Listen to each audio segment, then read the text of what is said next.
Hey guys, what happens when the sun goes down? I don't know. What happens when the sun goes down? Day gone.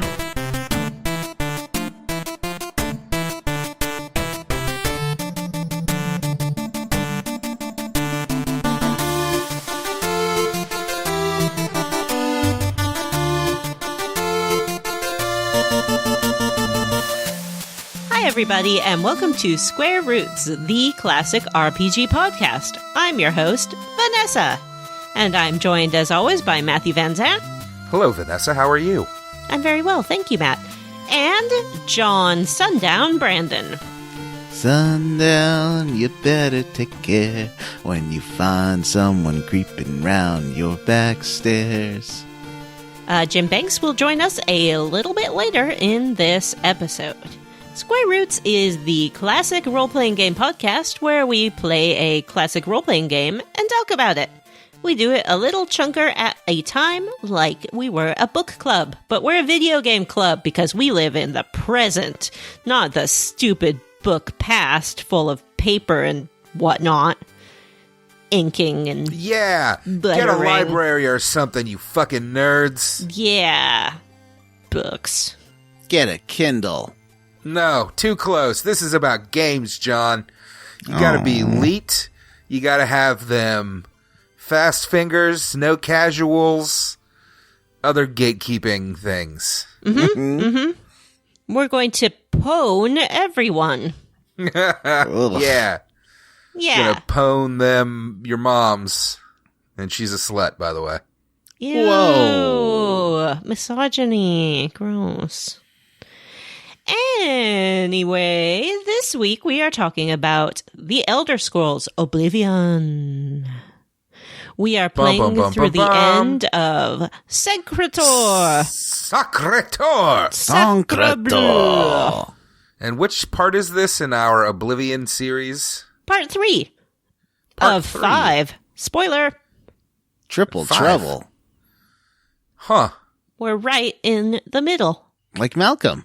I'm just a little Vanessa lost in the middle. Life is a funny game and I am a fiddle. I can't have this. What's happening? As host, Vanessa, it's very important that you don't break off into song. Oh, okay, I'm sorry.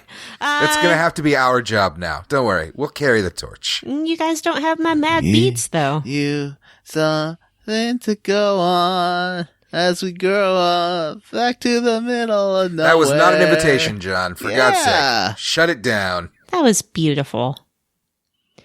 But before we talk about Oblivion, we're going to talk about how we leveled up. Matthew Van Zandt. Whoa.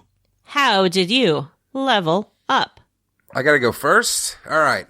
I became a Spider-Man, Spider-Van. Does whatever Spider-Van Zandt can. Swings on walls. Is he strong? Listen, bud. He's got radioactive blood. Look out. Here comes a Spider-Van. Listen, me. weirdo. Matt's a radioactive beardo. Oh. Listen, John Wick. You guys want to talk about Spider-Man Rain some? We can talk about... Listen, Stooge. He's got radioactive. Oh, no. And it killed Mary Jane. It's not a good comic book series. Jim Banks reminded me of it recently like an asshole. That's the one where you see Spider-Man's penis, right? No, that's Batman's penis that we all saw this week. Let's talk about how we all saw Batman's penis this week. Anyway, so I bought and have started playing the Spider-Man game. And it's got good, okay-ish swingy and lots of missions. And it's a neat representation of the island of Manhattan. And the combat is terrible. And it makes me hate the game. And I'm having a very hard time with it. What kind of spider suit do you like to wear? Well, right now I'm wearing the spider suit that is from the movie because it has a little gadget called Spider Bro that comes out and shoots all the bad guys for you, which I really need because I'm not good at the combat. I saw a little gif of Spider-Man combat. Does it, do the Mortal Kombat X-ray thing every time you punch somebody? No. Oh, they must have been mixing it with, Mortal Kombat then. Weird. Can you romance other Avengers? No, you cannot. I would play the shit out of that game, though. Me We too. get Persona, but it's Avengers. Ah! Who would you romance? All of them? Let's see. I guess I'd start with Iron Man, because he's kind of the first of the Marvel Cinematic Universe. Like, I legit might romance Thor because he's hilarious, and I bet that would be a really fun... He's super tall, too. Plus, what if he takes you to Hulk? What if he takes you into space? What if he takes his shirt off? I wouldn't romance Bruce Banner, though. Just I Hulk. love Banner's Bruce annoying. Banner. Well, you can date Bruce Banner, and I can date Hulk. This is going to be a wacky situation, and I'm all for it. What do you mean you have a date with Hulk tonight? I have a date with Bruce tonight. Sitting around on Saturday and everybody's bored and John just starts getting really shitty with Bruce Banner. I'm really sick of your fucking face, Bruce. Why don't you get the fuck out of here? Why don't you get a job, Bruce? Just because you're the Hulk doesn't mean you can't hold on. You're not paying any rent. Somebody needs to do these dishes, Bruce. And eventually, John gets to go out on a date with his boyfriend. Yay! But then they're like at the restaurant on a date, and the waiter comes and he's like, phone call for Mr. Hulk. He picks up the receiver, and I'm like, hey there, buddy. Sun's getting real low. And then Bruce goes home and gives Vanessa the D. Nice! Well, we've just invented a much better game than Spider-Man, so Marvel, get at us. Square Roots on Twitter. Actually, it's Square Roots Pod on Twitter. You're Marvel. Figure it out. You have all the money. Yeah, geez, Marvel. Why do you gotta make Vanessa do everything? Yeah, why I gotta do everything? I'm already hosting. John. What Mario Kart character does Batman's penis remind me of? And the answer is Koopa Trooper. Anyway, that's me. I've been playing Spider-Man, and I'm not good at it, and I don't like it. But I like it enough that I'm still playing it. I'm real confused. I'm real conflicted. What about you, John? How did you level up? I leveled up by playing more Dragon Quest XI. I just got to I think the series' first bisexual, like, playable character named Sylvando. And he's like this, he's very, Spanish. Paint us a word picture, John. Tell me Okay. what his hair looks like. Purple. He really gets introduced as a juggling showman, and he like throws these knives at the audience, but then they disappear in a puff of smoke because he's a magician, and he wants to get into like this race. So it's like a horse race, and he shows up on a horse with like a giant pink feathery background, like, you know, when lounge singer ladies like show up for their show, for that kind of like crazy 60s show with like big pink feathers. So he's like super queer, which is really interesting and very different for this game. And Dragon Quest XI is really good, and I really like it because the combat's great, and it has these things called platypunks. Platypunk. I love Platypunk. So, John, And- I hear that you hate Dragon Quest XI. I don't like the music. Don't like the music, you don't like the main character, you don't like the main character's hair, you don't like any of the other characters. I love all the other characters. I love them. The main character's fine, it's just his hair is terrible, as we talked about on the recent Patreon Haircast, which came out Terrible. yesterday for $5 and up a month patrons. If you're listening to this episode today. Today. Well, You're listening Monday. to this episode Monday, the day it was released. Otherwise, Yeah. it's been up for however many days. Here's what you're going to do. You're going to get a calendar out. Mm-hmm. You're going to count the number of days between today and the date that this episode was released. Boom. Mm-hmm. Add one day to that. That's when that level up episode came out. I You're think welcome, listeners. This I just saved episode you comes so much out trouble. on the 24th? Yeah. Yeah. Yeah. Of what? September In what Of year? what year? 2018. Wow. In what galaxy? Won't it be weird if you're listening to this and it's like 2018's a long time ago? I hope that John, things what's are the star better. date? Actually, I don't know. I never figured out how star dates work. But speaking of Star Trek, Oh, actually, first I want to talk about Dragon Quest a little bit more. Basically, the music is really loud and kind of grating. And it's a orchestral version of like classic Dragon Quest songs that date back to the original Famicom Nintendo games. But I just think they're better as chiptunes, and I wish the game had an option to listen to the music as chiptunes.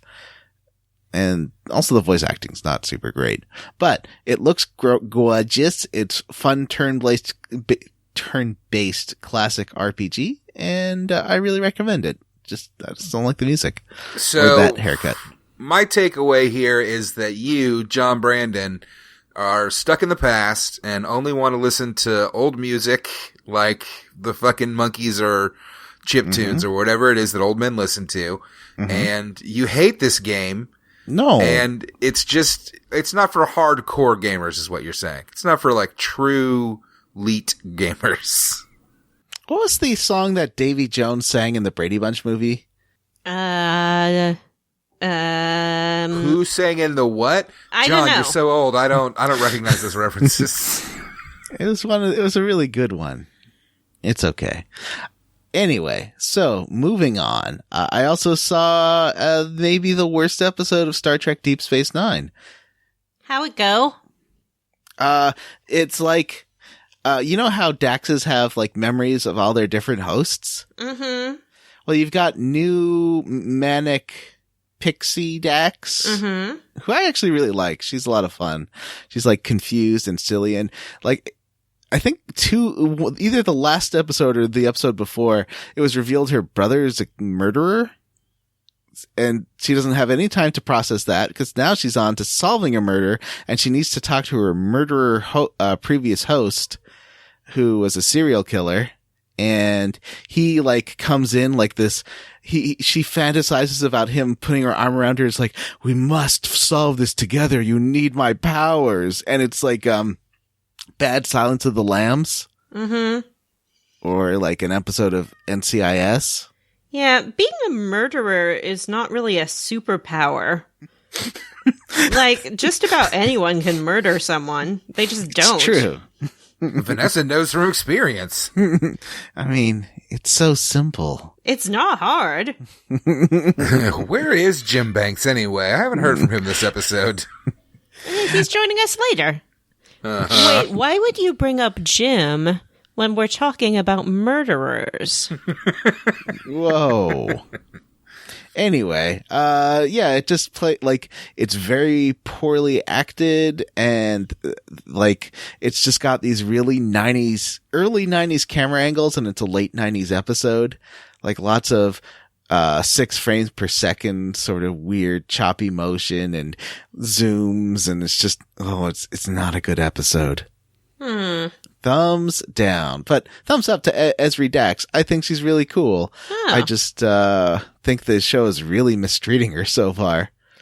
Once I read that someone, perhaps Alexander Siddig himself, had Alexander Hamilton, an episode of Deep Space Nine where the Dax come out of Jadzia Dax, and Jadzia and Julian fall in love.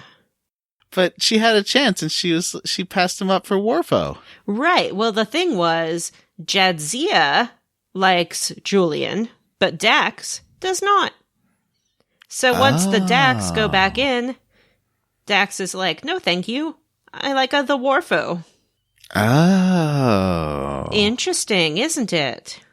It is. Oh, also, there's an episode about how either of you were talking about. Mirror Universe Dax is super into Kira, and they make out.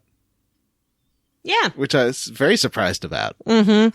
I think I remember when that aired, because it was still in the time where if you had a same-sex kiss, you had to have, like, lots of super disclaimers and be like, this episode may contain content that will turn little children into lesbians, so hide their eyes.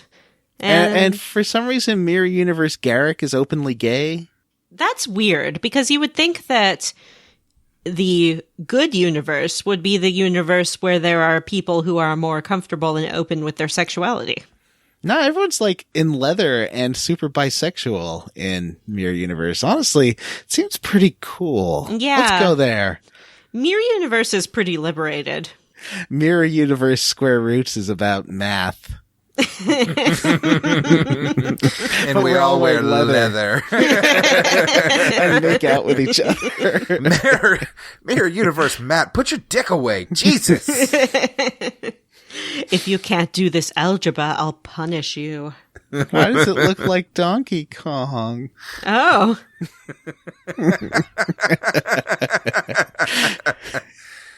All right. Ow!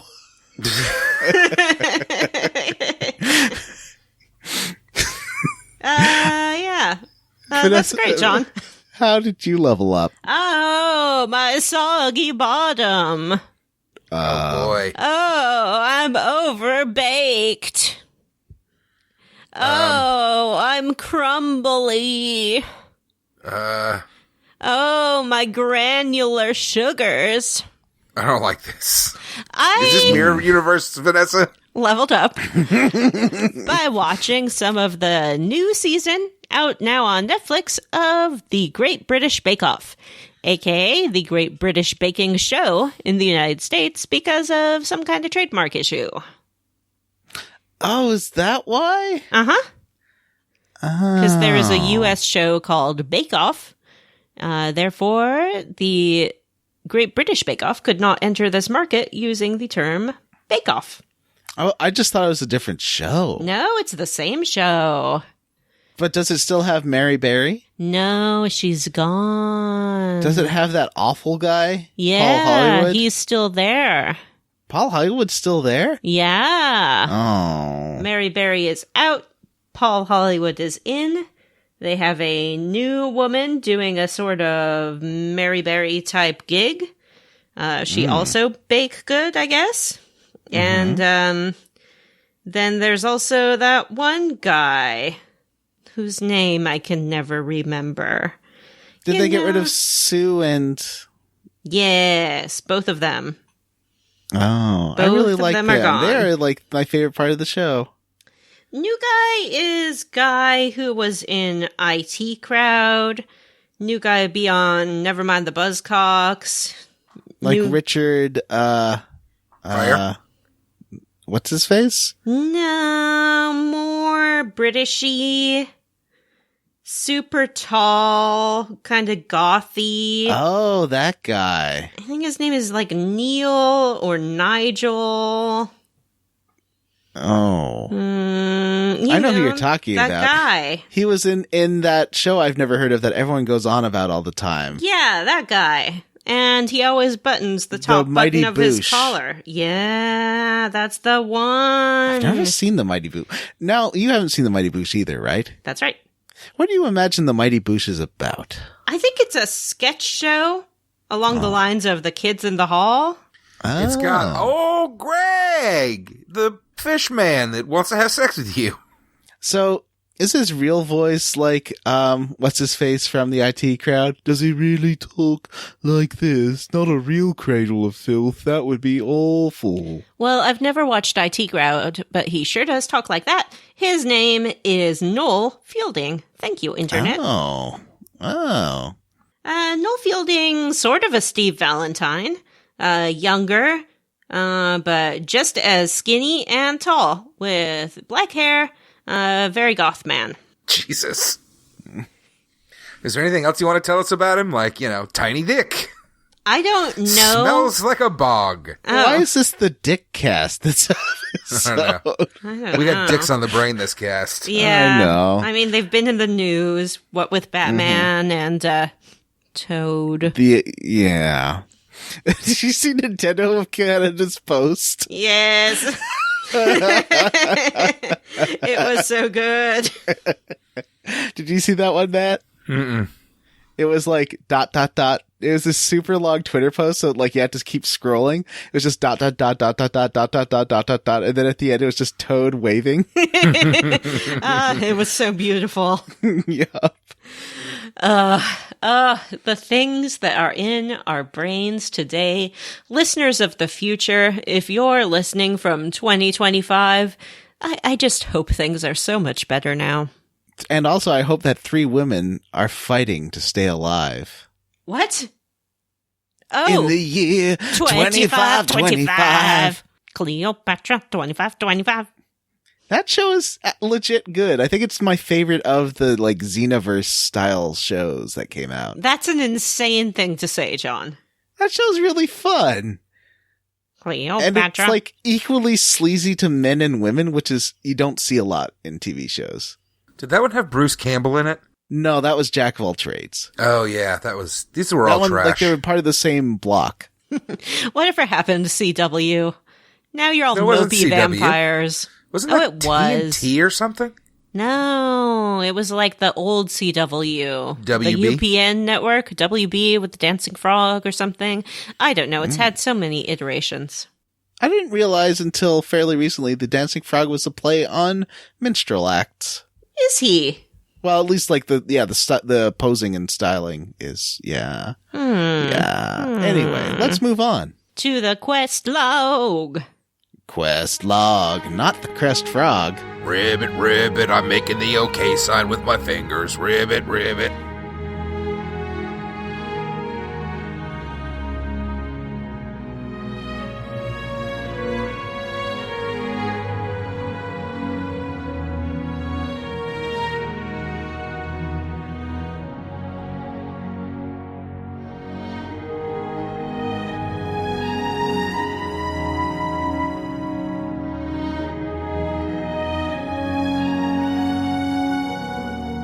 So we're just going to cover the main quest, and then Jim will be on, and I will take a break, and you guys will talk quests, and then we will come back and talk about the Squarely Against and all that nonsense. Is that correct? Yes. Yes. Now the listeners know the truth. Jim Banks and I cannot be in the same room at the same time. Oh, no. Because I'm afraid he'll murder me. Jim the Ripper is what we call him. Ladies and gentlemen, it turns out that Jim is an immortal vampire. I called him that because he farted so much. Jim the Ripper? Yeah. I thought we called him that because he's Jack the Ripper. Oh. He's traveled through time. And also Yeah. he's an immortal vampire. He traveled through time like we all travel through time. One moment at a time.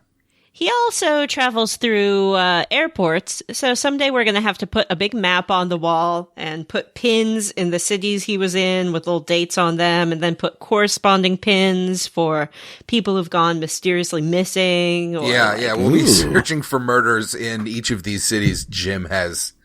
Can we Gone ask to. Dax's magician ex-host for help? Yes, we will summon up the serial killers of our past lives, and they will help us solve the crime, because it takes a killer to catch a killer. And that's why Vanessa's on the case. All right. So, the Quest Frog. Yeah. Do you guys remember Martin? No. I do. Oh, Martin He's Sean Septum? Bean. Yeah. Does he have a septum piercing? Sean Bean. He has a septum piercing, and Yeah, he that's also how- has that's a how you Prince can tell. Albert. Oh, boy. He's pierced all over. Yeah, he is. Oh. Somebody's at the door. Oh. Vanessa's gonna get murdered. Vanessa's gonna get murdered. Vanessa's gonna get murdered. Because someone's at the door. Ba-dum-bum. It's actually probably my Blue Apron box. Blue Apron, sponsor of the podcast. Please No, send that's us not that true. check any We minute. wish they were sponsoring the podcast. We're just waiting. We don't take blue aprons, we take red dragons. So, Oh no, bad God, dragons. will Blue Apron call us already? Listen, I like Patreon patrons. I hope you don't think that the Patreon is in lieu of advertising. Trust me, the ads are coming. yeah, any day now, someone will hear our great content where we talk about white supremacy, and then they will put us on the Wait, show. we do what? These are important debates on white supremacy. We are going to change your mind, Vanessa. Gotta go answer the door. Do you guys want to just continue without me? Ribbit, ribbit, Martin Septum. John, do you remember Martin Septum? Yeah. Last time I saw him, he was like hitting wolves and they went flying and it was really funny. He's the son of the emperor and the last remaining heir. So it's very important that he reads the book The Mysterium Xerxes and learns how to, I don't know, I haven't been paying that much attention. He's learning how to create another portal back to paradise so that Cameron's paradise. Yeah, he can go visit Kirk Cameron's father Maker in Cameron. paradise. Yeah, Banger back. Cameron. Twist, it was not my Blue Apron. It was some kind of Democrat. Oh. Man, they just keep canvassing you. They are canvassing me hard because That, they want me to must vote. really infuriate you, Vanessa. I know It's that. going to infuriate me all the way to the polls. I know that seeing Democrats in real life really just gets your goat. Yeah, that's why I live where I live. You people, you go back to, I don't know, the city or wherever you come from, and don't you come around here no more, says Vanessa as she fires a shotgun into the air. Yeah, all those dang coastal elites. Yeah, coastal elites. Anyway. Vanessa is a hardcore libertarian and only Ew. votes for the Libertarian Party. No, gross. Oh, I hate them. I hate But them. her Wow. emails, if you check Vanessa's Facebook, it's basically just 5 straight years of but her emails. No. So, But she's Martin's actually talking been about her reading own them. emails and how much she hates answering them. About her emails. But my emails. Martin's Martin- been reading the Mysterium Xerxes. We already said Ooh. that. Martin lost the Amulet of Kings, which he needs Yeah. to close the Oblivion portals so That's that sort demons of will a stop killing rewriting everyone. of history. Martin never Yeah. had the Amulet of Kings. Joffrey lost it. Yeah. Yeah. We got to talk He about was Joffrey. tidying up the room and he couldn't remember where he put it, and then someone walked off with it. All right, whatever. Anyway, so we got to get it back, and we're going to do that by getting a Daedric artifact. What? Yeah, because Martin says we need the blood of a Daedra, and when he said that, I was like, I'm Sheagora, so, like, I'm right here. It's not going to be a problem. And he's like, oh no, you got to get a Daedric artifact because the artifact is the blood and the blood is the artifact, blah, blah, blah, blah, blah. And he recommends that we go get the Star of Azura because it's super easy to get. And Azura is kind of a nice Daedra, probably won't just kill you. What artifact did you gentlemen obtain? John. I got the Star of Azura. I tried to get the one where you bring brandy to the statue and they let you like drink with the statue, and then there's an artifact on that quest line. Mm-hmm. But they said I was too low level, Oh, so I didn't get to do that one. sad. You're Matt. a sucker. What artifact did you get? Oh, I just gave him the one that they sent you to go get. It was like an Astra's Star or something. Mm-hmm. I like that quest because it's like a cave full of vampires, and Vanessa's talked about it before, I think. Yes, on my Daedric corner. But they're like they're real sad about being vampires, but they still attack you because they lost all self-control. But Yeah. they leave a diary note about how they locked themselves in there because they didn't want to hurt anyone. Yeah, but then they went crazy with hunger. It's been like hundreds of years, right? Mm-hmm. Which, like, I guess Azura's really been sleeping on the job. Like, she has all these followers around all the time. She could easily have sent someone. Maybe she did, and they ate them. I like the pretty candles that show up in their memory. I thought that was nice. What? What? Oh, yeah. When you go back to the shrine, there's all these new candles, or torches maybe, above the shrine, and they're like, each one of those represents one of the lost members whose now souls I have reunited with. You know, I think the Daedras get a bad rap. Azura seems pretty cool. Yeah. I gave up the Mace of Molag Bal, which Martin called a fearsome weapon, and steeped in the ancient evil of its master. May its deadly power turn good for once. So you did. I did. I know it's on my Daedric corner, but I'll just tell you real quick how I got this mace. I went over to the Shrine of Molag Bal, and Molag Bal was like, yo, why don't you go kill this widower? And I was like, what? okay. But then he was like, don't just kill the widower, because the widower's like a super good man, and if you just kill him now, he's going to go to heaven or whatnot. I want him to go to my plane of oblivion. So you got to corrupt him first. And I was like, geez Louise, how am I going to do that? And he's like, well, get him to attack you with this mace. And he gave me the mace. And I was like, what is this? How the heck am I supposed to do that? So I went to his house, and he, very sad man, because his wife is dead. And he's like, my wife is dead. Leave me alone. I tried to reverse pickpocket him and put the mace in his inventory, then keep talking to him, but he would not attack me. I thought maybe once he had it, he would just attack me right away. So I picked it back, and then I watched him, and he just stays home all day, except for when he goes to visit his wife's grave. So I followed him to his wife's grave, and when he was there mourning, I dropped the mace right on top of it, and then started harassing him. And he was like, you have defiled this most sacred space. And he picked up the mace and started wailing on me. And then I killed him. And I was like, got your soul, sucker. You are hella evil.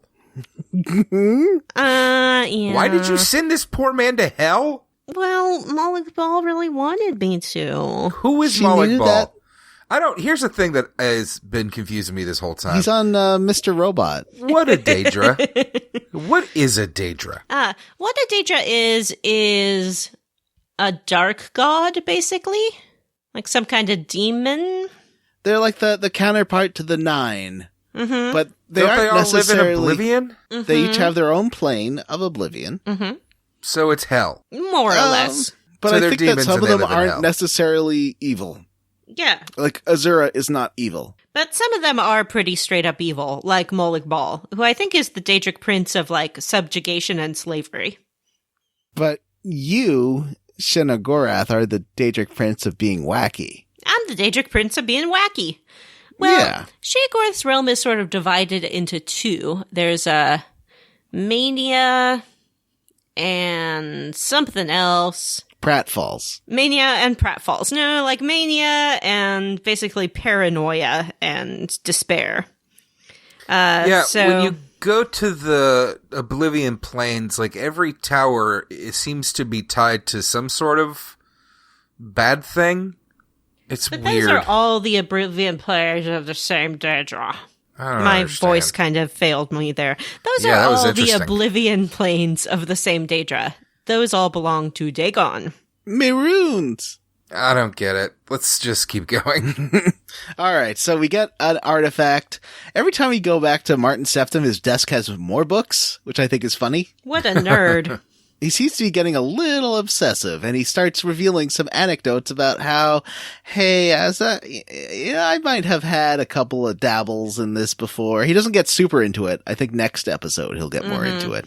He's But, definitely he a may- necromancer. He may not be the pure monk that we have taken him for. But he gets a little obsessed, and Joffrey's maybe a little worried about how into this dark magic he's getting. I skip through all of this dialogue because I don't care. No, but this is the meat plot of the game. Joffrey's annoying. He is kind of annoying. He is the swordy butler, right? I assume since he's named Joffrey, he has to be a butler. Yeah, he's definitely a butler. Okay. A swordy butler. And he still wants me to become part of the Blades, and I'm like, just don't have time. Who has time? We got to root out some spies. Oh, yeah, this part's really fun. Mm-hmm. You solve a mystery and have good time. Where are the spies? Let's go find them. Yeah, the Blades have noticed some suspicious activity going on down there near Bruma. There's a alien stone kind of at the base of the mountain that you climb up to reach their fortress. And there's been some people hanging around there at night, just checking out the fort and making notes about what's going on up there. So they send you to get to the bottom of it. And if you kind of ask around to different Blades, they'll tell you, yeah, these people are there at like dusk. So head on down there and figure out what the deal is. So, I didn't go there Oh, you didn't? first. You have to at the end, but I went because they said there's also probably one in the city, so you could ask around like the captain of the guards. Mm-hmm. So I went to the city, Bruma, and I asked, I always give money to the homeless people whenever I pass them. Mm-hmm. And this one guy had an option about talking about spies. Oh. And he's like, well, I don't remember. If you gave me 5 gold, I might remember. 5 gold? That's a steep price. That is a whole year's wages for one orc. And I said, oh, sure, here's 5 gold. And he's like, you know what? This house, I keep seeing people in the windows, and it's not the lady that owns the house. I think her name was like Janelle or Janet. Mm-hmm. And he's like, yeah, something super weird's going on there. So I walked over there, and Janet runs out, and she tries to kill me. Oh no, Janet, come on. And I like gave her one little knock with my sword, and she crumpled into a pile of lifeless limbs. Oh, Janet. And then they're still telling me to talk to the captain of the guard, and it took me like an hour to find him. I was walking around the city. Mm-hmm. I eventually did, and he's like, oh yeah, you should check out that lady's house. I'm like, I did, and she's dead. What is wrong with you? So this house leads to some tunnels, which end up pretty close to where you meet the other people. Mm. There's like, did you go into the house? I did go into the house, and I did go into the tunnels, and I think there's a journal down there of some sort. Mm-hmm. That talks about their plans about how basically they need to open 3 little gates so that they can open a big gate. Like the one in Kvatch. I don't remember the one in Kvatch being that big. Oh no, they closed it by the time we got in, right? Mm-hmm. We closed the I think smaller just the gate. little one was left. Yeah, okay. And that's how they destroyed Kvatch so easily. Mm-hmm. I went through their caves, but I didn't really find anything down there except some beds and things. Mud crabs. Mm-hmm. Yeah, there wasn't anything super interesting, but there's an exit that comes out pretty close to where they keep seeing people sneak around. Mm-hmm. Oblivion loot is the worst loot in the history of video games. It's obnoxious how little you get in return for searching around. Yeah, basically the only place with good loot is the Oblivion plane. Even Oblivion plane's not very good. I mean, maybe you'll get a magic sword or something that'll be worth half of what it says it's worth. Well, you got to get better at your mercantile skill. I'm very good at my mercantile skills, and they're still never anywhere close to what they say they're worth. I've got it up to 65%. If you could click haggle, that's as close as I can get so far. That's about where I am, too. I mean, they It's have really to make obnoxious. a profit. Yeah, they do have to make a profit, but I feel like they are kind of scamming you a little bit. Yeah. Here's the thing. They don't actually have to make a profit because this is a dumb video game, and the video game guys could have decided, hey, we'll give them a lot more money for this, and it wouldn't actually have affected a real economy. So, can I just get more money, please? I'm always broke in this game. What's weird is I think the side quest dungeons, like when you're following someone into a dungeon and all that tends to get you better loot. That's like where I've got like robes and stuff that were worth thousands. I got up to like about 15 or 20,000 recently. And then wow, you have managed way more to money than I spend do. through all of it. And now I've been down to like 1,000 for the last several hours. I did buy a What lot of did you spells buy? and stuff though. Did you buy real estate? No, recharging my weapons is what really fucking kills me. What I've found is I was in a cave in Oblivion, and I found a war axe of souls that will recharge any soul gems, and then you can use those to recharge. So basically, but you do have to keep it charged too, but it like every time you kill something, if you have a soul gem big enough, it goes into that soul gem. And also Oblivion's a good source for soul gems. You can also use the spell Soul Trap. I can't use that. My mysticism is not high enough. Well, get good. You get good. Whoa. Oh.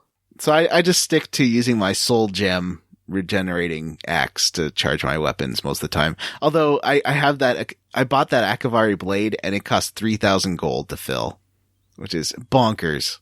What's the If I wanted Akavari to blade? It's at the weapon store down in the Imperial City, like, or not the general store, just like the one with the lady who gives you the quest to find that evil trader. And You mean my best she friend? just has She has this blade that's just super powerful and does tons of damage with every hit. But it costs, you only can, like, it has 3,000 charge, but it only uses, like, it uses a tenth of that every time you hit someone with it. Because it does so much damage. But they explode. How much damage does it do? Well, it's got, like, 8 different effects that do damage. Oh, wow. It's really cool. It's 4,000 gold, so it's not that much. And it's in the general store. I'm going to go look for that. Yeah. Akavari Warblade. It's good. All right, are we done with the nerd talk already? Jeez. So you this sword rolls a d20 against the undead. So I don't understand how the damage works in this game, but I think, like, can it just give me, like, DPS or something? It's so fucking confusing. Like, how do you know how much something really does? Well, it's the value in your inventory plus the magical effects. Plus your skills. Plus your skill bonuses. Yeah, it's all multiplied by stuff, so I don't really know. All I know is that when I hit people with a fully charged Akavari Warblade, they go flying. Yeah, this is really getting into the Negaverse Square Roots podcast about math. You said multiply like 8 times. I think my current go-to is, what's it called? It's my Elf Sword of Ouchie, which does 20 damage to health, and its base is, I think, 11 or 12. My current Goku is original Dragon Ball one because he's really, like, he's a little adorable one. Got the tail and everything. I use the Madness Bow. The perfect. Does it keep saying, "Ah, house in the middle of a street, ah, house"? It's a perfect Madness Bow. And I got it from my realm of Sheogorath, Oblivion, whatnot. And it's real good at shooty. It does 21 damage per shoot. Plus effects? Yes. Ooh, that sounds fun. I like sneaky damage too. Me so too. its base is 21? That's fucking insane. Yeah, that's way higher than any weapon I have right now. I think my highest is 11. Well, you should try being a Daedric Lord. You get good stuff. With bows, you also add in the weapon, the damage the arrow does. And you also get a 3 times bonus if they don't see you. That's right. You get a 6-time bonus for one-handed sneak attacks. So I tend to Yeah. use one-handed swords and just sneak attack everything. With my bow, I can kill anything, mostly, in one shot, if I'm sneaking. And Nice. if it's really strong, sometimes it takes 2 shots, but I'm so good at sneaking, I can shoot them and they'll be, like, still looking around for me by the time I shoot them with my second arrow. Wow. So these spies, we come out of the cave and we're right by the alien stone and there's some people hanging around and they're just like, spy, we're totally spies. It's super Well, they're obvious. only there if you get out and it's randomly midnight because that's when they hang out. Oh, there. okay. So I had actually killed one of them at the beginning of this quest, and then when I came out, the other one was hanging out there. So I'm just like, "What's up? Killed your friend? Die, die." Oh no! I didn't realize that Vanessa was playing the Matt role this season. She does have a very high body count. Yeah, I'm, like, playing pretty nice. I mean, I'm definitely a murderous scumbag, but, like, not in a mean way. I only kill people who attack me first, or who I think might attack me first, or who I get some kind of prize for killing. And you're a Lord of Hell. Yeah, there's that. I'm just a kitty cat man who happens to be a vampire. We'll talk about that more later. Twist. Made some pretty hilarious changes to my kitty cat man. Shitty Kitty Felix is blonde now. Oh. The kitty is a vampire. Sent to me. Yep. Thanks to a poll on our Patreon, I became a vampire, and I will talk more about that next episode, I think. Yeah. So these spies are dead, but they still got a little Oblivion gate open. And I'm like, can someone else please take care of this Oblivion gate? I am tired of doing them. But no, they're like, oh, what a great opportunity for you to show the Bruma guards how to close an Oblivion gate. And I was just like, fuck, I don't want to do that. I'm way higher level than them. If I take them in there, they're going to get all dead. So I went to the guards and they were like lined up by the gate. And I'm like, hold on a second. And I strolled on in there and killed everything. Then when I got to the very top of the gate, I tried to get the stone and they're like, oh, good, you reached the stone. Now you have to show this guard captain how to do it. And I'm like, I'm going to have to go all the way back and get these stupid guards. I hate this. Yeah, that was pretty dumb. But when I turned around, who was there at the entrance to the room that I was in with the stone? Teleported. But the guards. Yeah, they were like, hey, cool. Here we are. Was that guard's name Nightcrawler? His name was Bamf. Bamf. Oh, yep. So he was one of the little Nightcrawler-looking elves that teleport around, but don't seem to have quite like a human level of intelligence, but are maybe kind of like monkey-ish, like really smart apes. What's the deal with those? Well, they're called Bamfs, and they are a fun plot device. Where they come from? I don't know. It just Remember happened. when they took off Spider-Man's clothes? I do remember when they took off Spider-Man's clothes. Oh, that was so great. The Bamfs are great, and they still show up, and I love them. Mm-hmm. I mean, they stand for badass Martin Freemans. It happens sometime around badass Martin Freemans. It happened sometime around the Wolverine and the X-Men period, but I don't know what happened. If there was some sort of an accident, or part of me thinks maybe they followed Nightcrawler back from heaven when the X-Men decided that they wanted him back alive and just straight up went and pulled him out of heaven. What are you talking about? You remember That's some hot nonsense. I certainly do not. So after we close the gate, someone's like, hey, good job with that, but why don't you go get some allies for Bruma? Because we're scared that some more gates will open. This is probably the most obnoxious thing that happens in the entire game. Please tell us about it, Matt. Oh, you have to go to every city and you have to do some dumbass quest. It's always closing the Oblivion gate outside of every city, and you have to do it like 7 times, and it takes hours and hours and hours, and the end. Like, none of it's interesting. It's all the same thing over and over again. And I would like to say that, having now spent quite a bit of time inside Oblivion gates, Oblivion is a garbage plane where it's the same thing over and over and over again, and I don't like it. And I wish it would stop.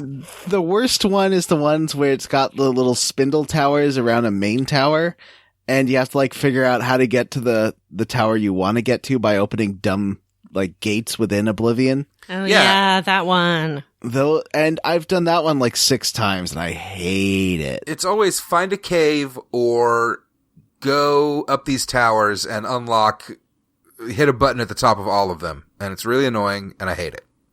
And also, if you bring a companion into Oblivion gates, they die about 75% of the time. Mm-hmm. Like, it's very, very hard to keep people alive in Oblivion because they fall, like, all the time. Really? Just fall. Yeah. Like into the lava pits or off the bridges? Yeah, usually those spiral towers with, like, spikes in the base, yeah. They fall down those every time. Here's the thing about Oblivion.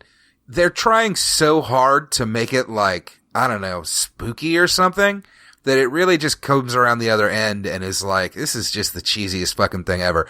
I was playing an Oblivion gate and my 7-year-old son Connor walked in and sat down and watched me play through the gate and literally said to me, Dad, I think they're trying to make this spooky, but it's not. And I was like, it's not. It's so over the top. Yeah. It would be much more effective if it looked sort of like a normal place, but then with like things a little bit off. Yeah. Or they could do all sorts of stuff, but this is just like there's blood on all the walls and everything is something gross, and it's just trying so hard that the whole time you're just like, all right, whatever. The only thing I really like is the cages at the top of some towers with a dead body in it, and when you open the cage, they fall. You get to watch them fall. That's really fun. They fall onto the corpse mashers, which are these like elevators that they're called corpse mashers, but I don't know why. They go up. They're elevators. What do they mash? Well, you Maybe can go down on them, and as you go down, spikes go through the holes in the floor of them. And Spikes I guess if you don't mash things. that's true. I guess we try putting a corpse under one and see what happens. Oh, good idea. I will say the one thing that I don't like it, but like that it does kind of gross me out is that the treasure chests are called the Punished. And I think that you're supposed to believe that those are the like souls or people or whatever that have gone through so much that now they're just furniture. Yes. That is my interpretation. There are Which is also fleshy gross. pods, which are full of stuff that a person would carry. It looks like somebody saw Hellraiser and was like, what if that, but in a video game, but not good? So, There's so many of them. Like, Yeah. there shouldn't be 60 of them. That is dumb. Yeah.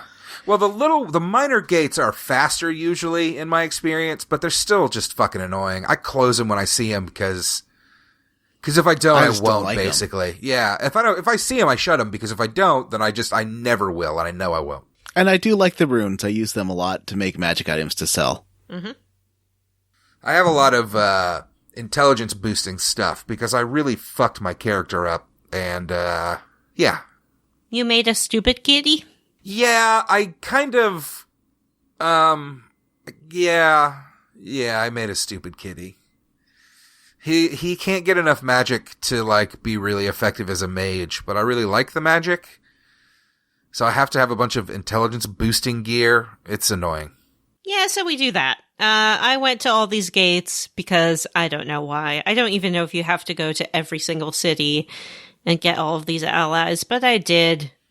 Whatever. I mean, I did it until the game told me I had enough. So I think that. Oh, you know, okay. So I maybe think you it's don't required, have to go but I could be wrong. everywhere. Oh, I think it's required that you go everywhere, but I could be wrong. Okay.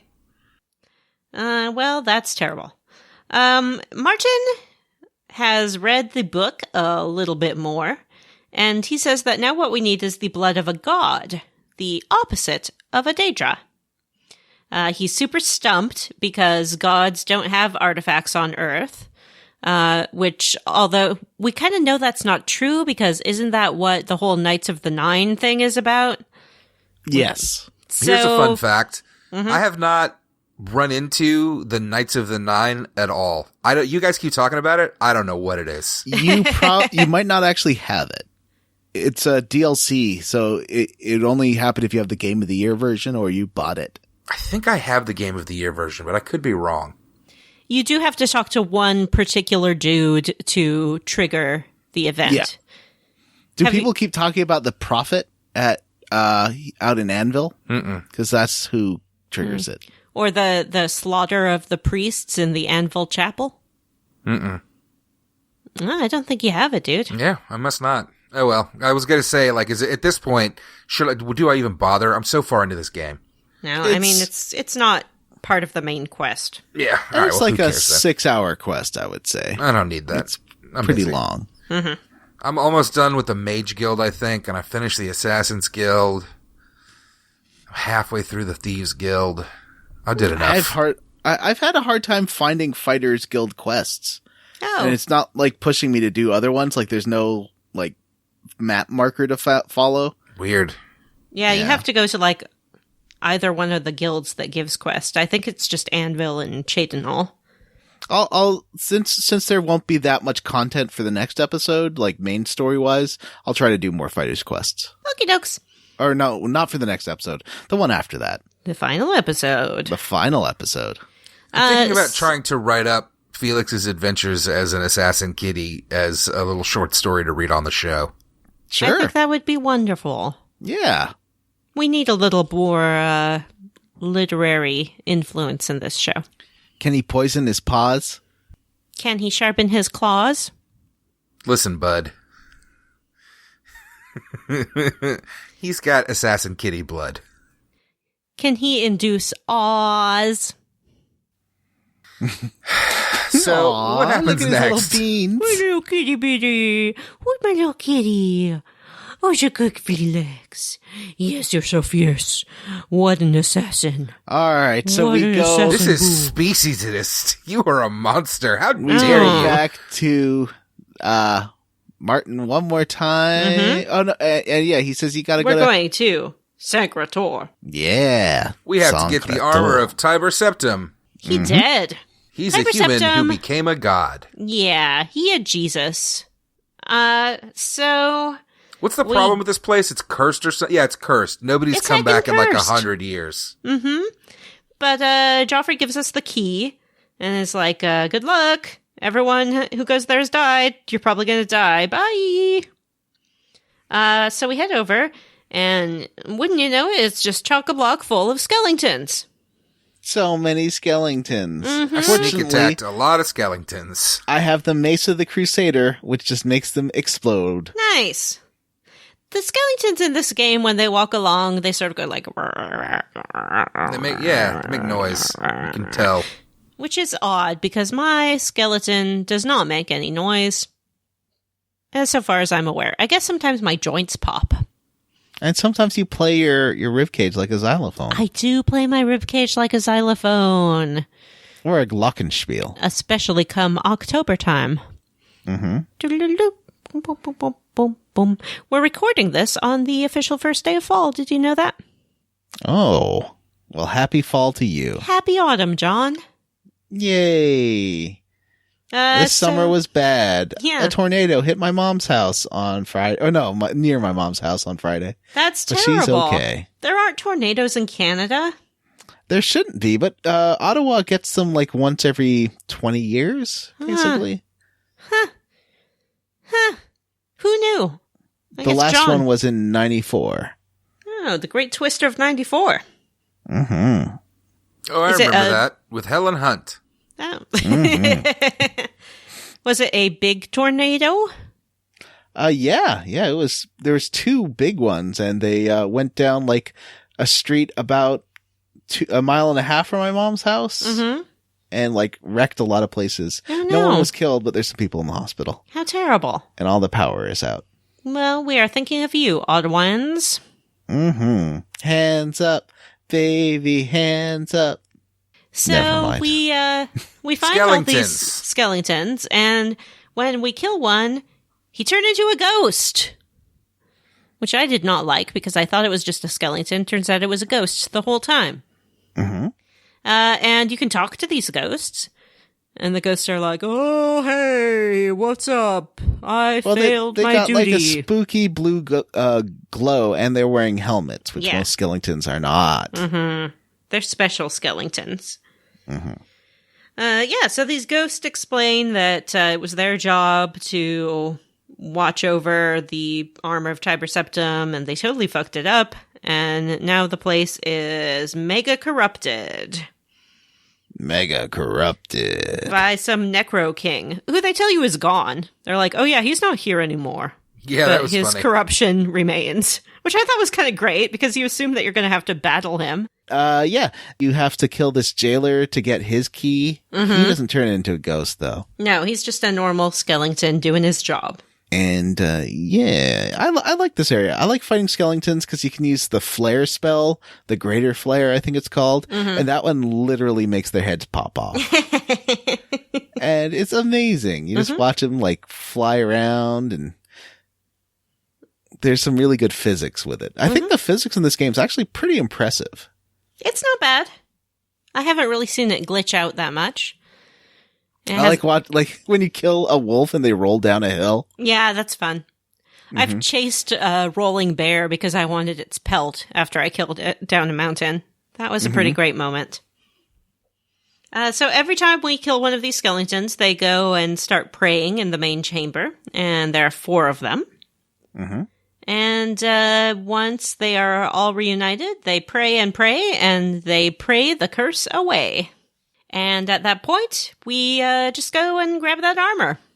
Yeah, there's no boss. I was expecting a boss. Me too. I was like, oh, maybe this necromancer isn't really gone, and they're trying to punk me. But nope, we just get the armor. But we cannot wear it, which is a heckin' bummer. Because I wanted to wear the armor of a dead god. Oh. Well, I did. Yeah, why can't you wear it? Why can't I wear it?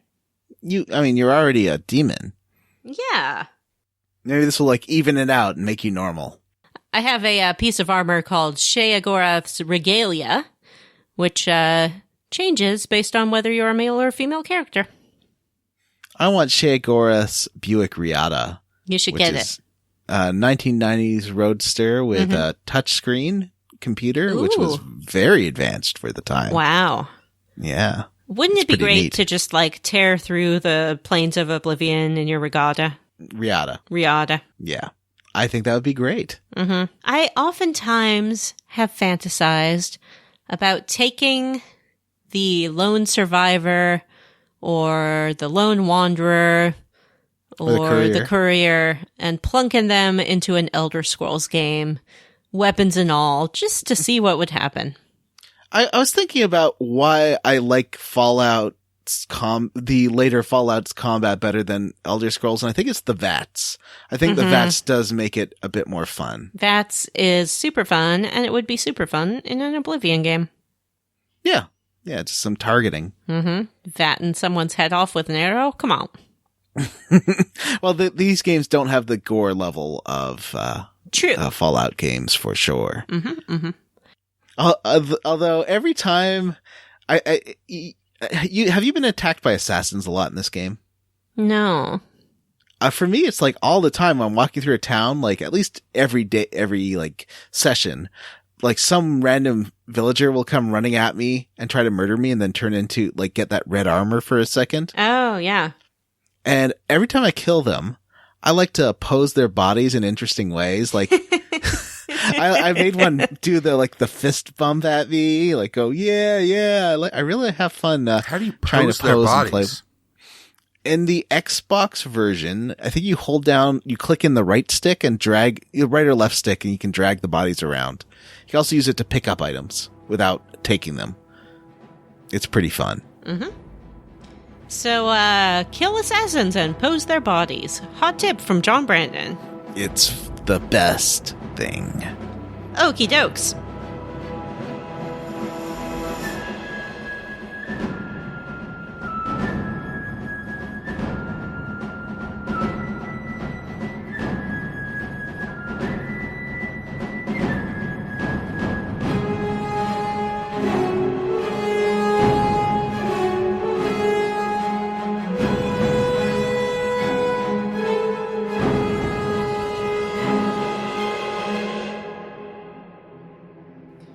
All right, I think it's the time of the episode where we talk about our little questing, our progress, our quests, whatever you want to call it. Vanessa, why don't you kick us off? I will. I want to talk about that ding-dang pesky officer of the law, Hieronymus Lex. Ooh.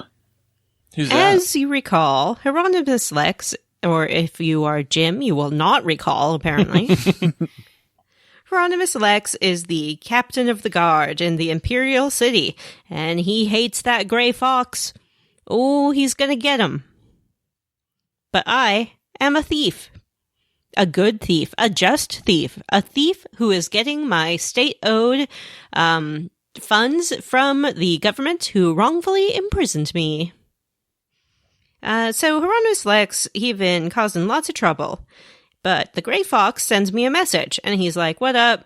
It's me, the Gray Fox. I have a plan to get rid of this ding-dang Hieronymus Lex." And I'm like, "Sweet, me too. It's called an arrow to the face." And Gray Fox is like, "Nuh-uh.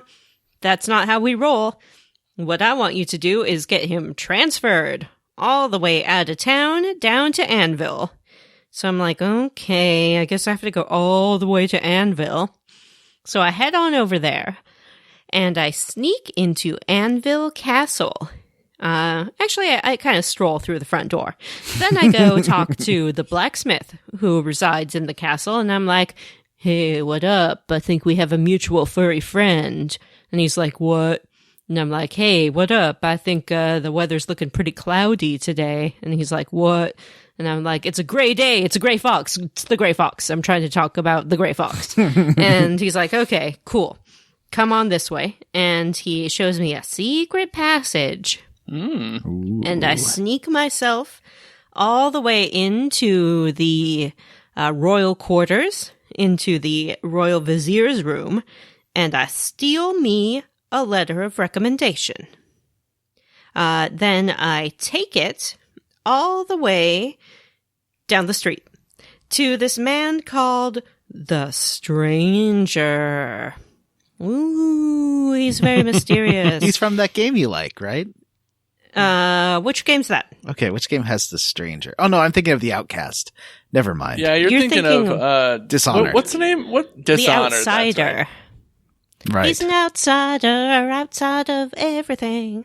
So yeah, I go to this old shicky shack that the Stranger lives in, and I'm like, what up? Check out this letter. Will you forge it for me? And he's like, yeah, I can totally do that. But that's not going to be enough. You have to go get the official seal and stamp it on this letter. Orc. I take my... Oh, that was the official seal. Yeah. Oh, nice. I take my forged letter all the way back to the Imperial City. And I sneak into the Imperial Legion offices. Mm-hmm. And I stamp the letter with a seal. Orc. Mm-hmm. It balances a nice ball on its nose and everything. Mm-hmm. And I'm like, hey, seal, slap your flipper on this letter. And he's like, slip, slap. And then it smells of salt water and fish. And that's how you know it's official. Official. Official. So, then I go all the way back to Anvil with my forged letter, and I take it to the Countess. And I'm like, hey, Countess, check out this letter of, like, recommendations for your new head of the guard. And she's like, ooh, this Hieronymus Lex sounds like a handsome, strapping, very capable man. Go tell him he works for me now. And she gives me some transfer orders. She also gives me 20 gold pieces. Because I'm a courier. That's kind of an insulting wage, isn't it? Well, you know, I think that the average man does not make a lot in Tamriel. Well, it's true. There's an orc. I think the orc who runs the bookstore maybe was talking about all in Cheriandal was telling me about how he got a fine for 5 gold. Mm-hmm. And that was almost what he makes in a year. And you can sell a potato for 1 gold. So this economy seems a little borked. It's a little whacked. Yeah. I mean, you can buy that kind of shack for 5,000 gold. Yeah. A Which he could potato not, is he could like- only afford after 1,000 years, which is a lot like the That's housing horrible. market in Vancouver. But So where let's does not, he live? Don't even get me started. Just like in the sewers or in his shop, I guess. How do you, how much is that shop worth? I don't know. How does he upkeep it if he's only making 5 gold a year? Maybe that's after his overhead. All Maybe right. he's just spending a lot on upkeep and whatnot. He could be playfully exaggerating too. He probably is. Okay. Anyway, back to your Back minimum to wage my courier job. Minimum wage courier job. So I take the orders to Lex, and I'm like, what's up? Looks like you're being transferred. And he's like, oh, this is that work of that pesky fox. I just know it. But there's nothing I can do. I'm duty-bound to take this new job. So he makes his way off to Anvil, and the city is free of his tyranny. Hooray for transfers. And that's what I did for my job as a thief. It didn't involve much thieving. All I really stole was that one particular letter. I guess it involved forgery, which is sort of thief adjacent. John, Yes? did you do any interesting quests this week? Oh, yeah. I did some fun ones. Well, one I started, but then decided I kind of didn't want to finish because the midpoint is really fun. What a mystery. I got to a city I'd never been before, in the southeast. It's very, very far south on the coast. It's called like Lendrasil or something. Leowin. Sure. Lendrasil. Leowin. And It's a beautiful city. It's one of my favorites. it's really nice. It's kind of got like, you can tell that it's not a rich city like the Empire. It's mostly full of the animal races. Mm-hmm. And there's some like elves that went off there. It's also really humid. Like one thing I really like in this game I'd never noticed before is when you go that far south, the biomes change. The trees and stuff change. Mm-hmm. And it becomes more rainy. Mm-hmm. And there's a lot of like thunderstorms and stuff. It's almost like a fantasy New Orleans. Yeah, and the buildings are very colorful. Why New Orleans? Because it's like swampy and colorful and not super rich. Lots of Can't you just animal say races. Louisiana? Lots of elves. I mean, it's a city, though. It's a city. I could say Baton Rouge if you'd like. How about Shreveport? Oh, okay. It's a fantasy Shreveport. Now, Fantasy Shreveport is in those True Blood books that take place in Fantasy Shreveport. Oh, that's true. I thought they took place in Bonton. Yeah, that's near Shreveport. They go to Shreveport sometimes. Oh. So there's this lady that people, like, I gave a coin to a beggar, and he was telling me about this lady whose house now stinks like a barnyard. Oh, rude. And so I was kind of curious what was going on. So I walk into her house, which she left the door unlocked, so it was fine. And it is full of scamps. What is scamp? Well, we talked about them last episode. They're the little goblin-y guys that throw fireballs at you. They're usually like around Oblivion gates. They're a low-level enemy. Okay. And they're like, they look a bit like Dobby. Ah. And she had these 4 scamps just following her around everywhere. And she was carrying this really cool, ornately carved staff with these scamps carved into it. Mm-hmm. And she's like, "Oh, hi. Sorry about these scamps. I got this staff because I like old magic items and curios. And, unfortunately, this one turned out to be cursed. I got it and it weighed me down. And suddenly these 4 scamps appeared and I can't get rid of it. It's really heavy. And, yeah, there's something like magic blocking her from like dropping it. Oh. And she's like, "Oh, maybe go talk to my friend at the Mages Guild. She might be able to help me out," but she hasn't responded to me yet. So I went over to her friend at the Mages Guild and she's like, "Oh yeah, I did some research. I haven't got to talk to her yet, but, the only way she can get rid of it is 1, if she gives it to somebody and then it transfers the curse to her, or 2, or 2, she goes to an altar in a cave that's actually pretty close, nearby. And then she can give it back to, Shenagorath? Is that his name? Sheagorath? Yes. That's me. Oh. Oh. How did you become Sheagorath? That's scary. I've told you guys before. I know. Yeah, I she know. did. She's bragged about accidentally becoming a Daedric prince. Yeah. And yeah, so he's like the trickster prince, right? He's the Prince of Madness, which often manifests itself in trickery. Yeah. So I decided to go ahead and take the staff from her, and this elf lady was super happy that I gave her that I took the staff from her, and I'm going to go destroy it. But the thing was, I got these like scamp buddies. They'll fight for you if they get attacked, but they're super weak. Enemies seem to want to target them all the time. So they actually like help you out in combat because enemies are targeting them and not you. And if they die, they just come back. But also like walking around the wilderness is super lonely. Mm-hmm. And now I'm doing it with 4 of my best buds. Oh, that's sweet. My little scamp buddies. And no one seems to mind them. Like I'm going into palaces. I'm going to people's houses. No one mentioned, I think everyone's too polite to mention the 4 scamps I have following me everywhere. Maybe they think that they're your children. Yes. Do you think I should name my scamps? I absolutely think you should name your scamps, and I'm shocked that you haven't. Are they always there? Yes. Except like sometimes they'll disappear for a while, like when you're wandering around. I've had them disappear for like an hour at a time, but they pop back eventually. But usually like whenever I fast travel somewhere, they show up with me. Oh, that's good. And do they sing? No. Well, I was just thinking, if you have these 4 little scamps who are following you everywhere, it's the perfect opportunity for some backup singers / boy band action. You could have a family band. Yeah. Ooh.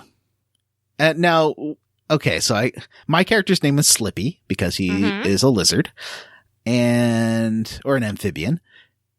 And what should they be named? Like, you could do like Inky, Blinky, Pinky, and Dot if you want to go like cultural reference. Yeah. Classic cultural reference, but maybe you want to come up with something on your own because you're like, no, I don't want to just reference culture I've consumed. I want to create things. I'm more than what I play and what I buy. I think that you should go with the Slippy theme and maybe name them like Falco,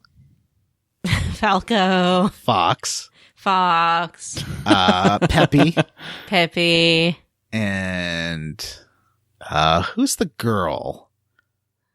Do you remember, Jim, the girl from Star Fox? Is it Crystal? There is Is it Crystal? I know there is a Crystal in Star Fox. Isn't it Crystal Fox? Oh, maybe. I thought there was like a couple of more girls. But let's say Crystal. I don't think you can name something Pepe these days, though. Peppy. Oh, okay. Like Peppy, not Pepe. Okay, I was concerned for a moment there. Yeah. You could also go with like Slidey, Slithery, and let's see, that's 2. Slippy, Slidey, Slithery, Sloppy? Sloppy. Mm-hmm. Yeah. Whoa, I just Googled a picture of the Star Fox team, and they are really trying hard to make Crystal Fox look hot. Oh, yeah, they are. Oh, no. You can tell whoever's designed her boobs. wants to bang her. Oh, yeah. Well, they're trying to appeal to every community. Exactly. And that's fine. That's not a judgment. Far from it. Okay, so Slippy, you have Slidey, Sloppy, and maybe Slappy's like the angry one. Yeah, Slappy. Yeah, Slippy, Sloppy, Slithery. Do they have personalities? No, they're just 4 identical scamps that follow you around. Maybe if they had names, they would have personalities. Yeah, it just They says should have given those scamps some voices. I should. Yeah, like Slappy would be like a gruff one like this. Yeah, they need quips. And Slither would be, He'd be like, yeah, boss, it's me, Slithery, yeah. This took a weird turn. anyway. I do have one concern. Yes. You said that staff belongs to me. So why aren't you bringing it back to my altar? It's mine. I'm having fun. Oh. I'm exploring with my friends. I guess I do like a little madcap fun. I also did another so this quest is on hold. I'll finish it for next episode, I promise, and you'll get your staff back. Thank you. And I've done another quest, which is called Paranoia. Ooh. The quest I was talking about before is called Who Gods Annoy. Ah. So this one, Paranoia. Oh, also the staff weighs like 60 pounds. It weighs That's you a down. lot of pounds. So the Paranoia is about this guy, Glarthier, who is an elf who lives in Skingrad. Skirgrad? Skingrad. It is Skingrad. Skingrad. I think it is Skingrad. Okay. And he kind of a gross name. Everyone's kind of talking about him. Skingraft. He maybe has some paranoia issues, as per the name of the quest. Does he? He says that everyone is following him around all day and talking about him and plotting against him. They probably are. He wants you to follow one by one all these people in town to see if they are, 3 people, to see if they are plotting against him. And what he requests you do is follow each person in town all day. And each day takes about half an hour. So this is a 1.5 hour quest if you want to do it the way he asks you to do it. Wow. You can cheat. I mean... I don't want to spoil this quest. Also, the captain of the guard comes up to you after he asks you to do this quest for him and says, hey, if Glarthier starts asking any weird questions, can you come talk to me? Because I think he's worried for Glarthier maybe, or he's in on it. He's probably in on it. So the first person he asks you to stalk is this lady who's his neighbor. Mm-hmm.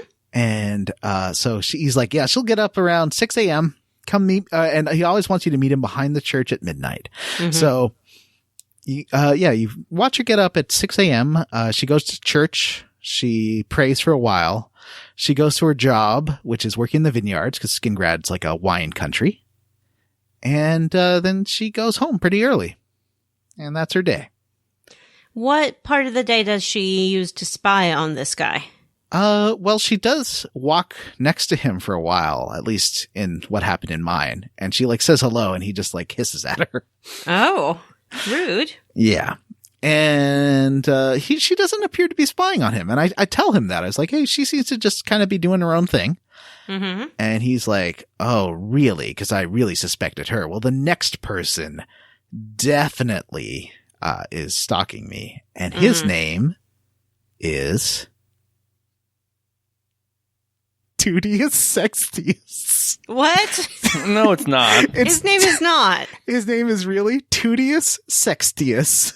I don't believe you. He is a snotty, arrogant elf noble in Skingrad who is best friends with the Count. And his name is Tootiest, Sexiest. Stop saying that like that's really his name. It's clearly made up. He's like, oh, I'm sure you've heard of me. My name's Tootiest, Sexiest. No. Nobody believes you, John. It's true. I swear his name is Tootiest, Sexiest. You said it again, Jim. So I followed Tootiest, Sexiest around. His day, first, he gets up real late. He gets up at like 10 a.m. and then walks around the court for a while. He does talk about Glarthier. And have I mentioned that Glarthier looks like Canadian rock legend, Gowan? No, you have not. Gowan was for a while the lead singer of the band Styx. He was replaced lead singer of Styx for a while. He sings such hits as Moonlight Desires, You're a Strange Animal, and Criminal Mind. And he looks just like Glarthier. Well, I'd probably be talking about him too then. Yeah. Anyway, Tootiest Sexiest just wants to gossip about him to his friends. He just walks around the court for about 5 hours, and then he goes home for a little while, and then he leaves his home, gets on his horse, and then kind of walks his horse around the field outside the city for about 6 hours. Suspicious. Six real-time hours or 6 Oblivion hours. I watched him ride his horse around for about 20 minutes. Oh my god. Okay. And meanwhile, this was the highest viewed stream I've ever done on Twitch. There's 8 people watching. Yep, 8 people at 2 a.m. watching. I think up to 10 people at 2 a.m. watching me watch a horse walk around. And they were probably like, oh, this is awesome. Where's he going to take his horse next? And he was kind of dangerously close to that Oblivion gate that appeared outside of town, but nothing happened. Then he went back home, and I barely got to behind the church at time for midnight to meet with Glarthier. And I said, hey, Tootiest Sexiest, he's not following you. He's doing his own thing. He'd mentioned you like twice, but actually I didn't even say that.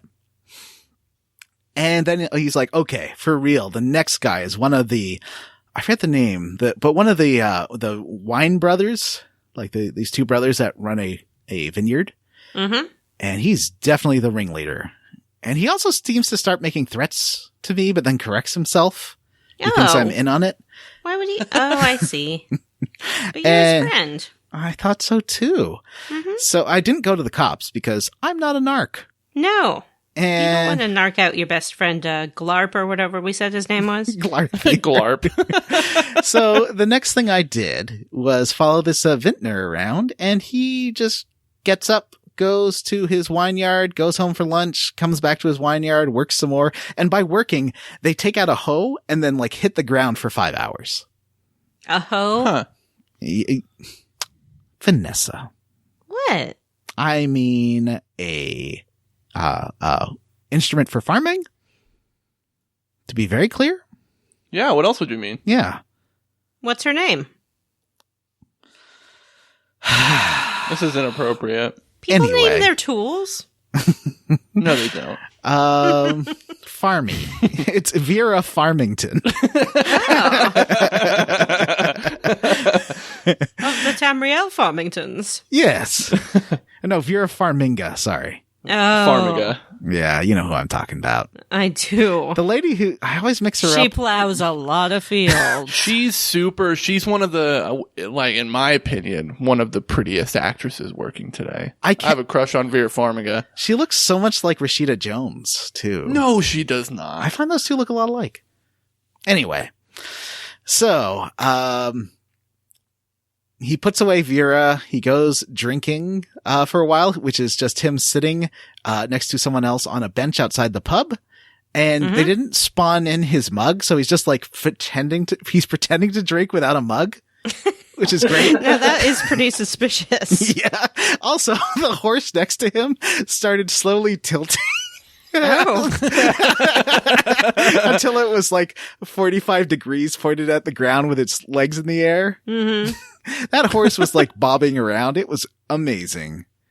But no, he went home. And so I went back to Glarthier and I said, hey, buddy, look, these people aren't stalking you. I think you maybe just need to talk to somebody. And he's like, I got someone to talk to. He also had an axe this time. Like he came to the church with a big axe and he started swinging his axe at me. Oh, no. So I killed him. So I killed him. Yeah. Killed him? He tried. Okay, it was self-defense. Killed him? It was self-defense. He was coming at me with an axe. What would you Axe do? me, bro. What would you do, Vanessa? Well, Would you ask Tootiest, Sexiest for help? Because he's not going to help. what about that guard who told you to check in with him if he started getting weird? Vanessa, snitches get stitches. Well, just between you and me, I did this quest. Okay. And when he started getting weird, I went to talk to that guard and I was like, hey, guard, this guy's getting weird. And he's like, okay, I'll go deal with it. And he walked up to him and stabbed him in the chest. Oh, what? What? He was just like, heard you're getting weird, bro. Stab. And that was the end of my paranoid friend. Apparently the only way that Glarthier comes out of this alive, if you do this quest, is to tell him that the people he's following, at least one of them really is in on it. Mm-hmm. Then I think he gives you like some items and he might kill them though. Oh. I think he might murder them. He doesn't like get you to do it. He's getting you to do everything else. When I was doing a lot of the skin grad quests, I had an assassin come attack me at like the nice hotel too. Oh. And after I killed her, I was like worried that people might see, so I tried to prop her up on a chair like a Weekend at Bernie's. But it doesn't, you can't maneuver bodies that much. And in like Fallout, you can like drag bodies everywhere in Fallout. But this, I couldn't get them like more than a foot off the ground. So I tried really hard. I could get her like her legs onto the chair, but she was on the floor. It didn't look very natural. That's a real pity. Yeah. And, was there any other quests? Oh, I've been doing the pilgrimage. What is this? And has Jim done it too? And maybe he wants to talk about it. Yeah, let's maybe Jim.